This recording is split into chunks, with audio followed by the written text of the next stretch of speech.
तो मैं उसे जिंदा नहीं छोड़ूंगा। भगवान कृष्ण का जिस दिन जन्म हुआ है उस दिन गोकुल में 9 पुत्रों का अवतार हुआ। चिंता में बैठा है महाराज। एक इसकी बहन थी पूतना।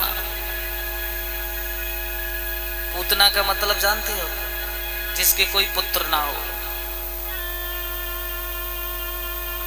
पहले जन्म में ये राजा बलि की कन्या थी जिसका नाम था रतनमाला।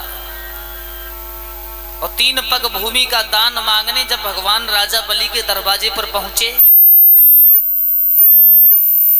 लेकिन भगवान की भक्तिनी बहुत बड़ी थी।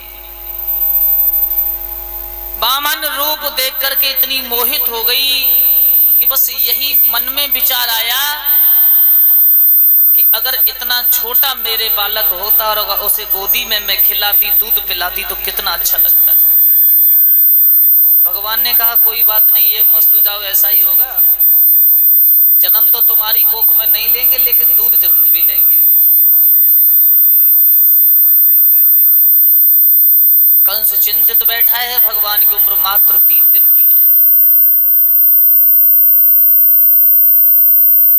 पूतना ने पूछा भैया चिंता किस बात की करते हो? कंस कहने लगा जो देवकी के कन्या पैदा हुई थी मैंने उसे मारना चाहा लेकिन वो मरी नहीं, छूट के हाथ से भाग खड़ी हुई। और उसने कहा कि तू मुझे क्या मारेगा, तेरे मारने वाला इस जेल में पैदा होकर ब्रज में पल रहा है।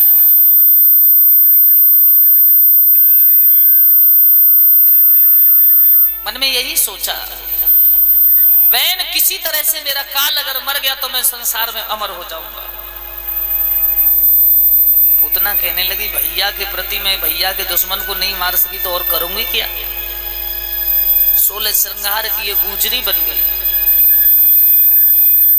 गुजरिया बनी, स्तनों से जहर लगा लिया। धीरे धीरे 2 दिन में घर घर जाकर के उसने 8 बच्चों को खत्म कर दिया। सिर्फ कन्हैया ही रह गए।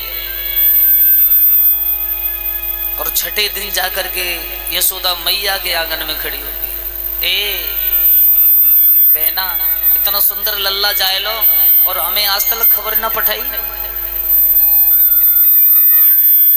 अरे हमें बुलाती तो तू, लेकिन तूने अभी तक हमारे लिए ये भी नहीं कहा कि बहन इतना सुंदर लाला भैया है तुम आ जाना।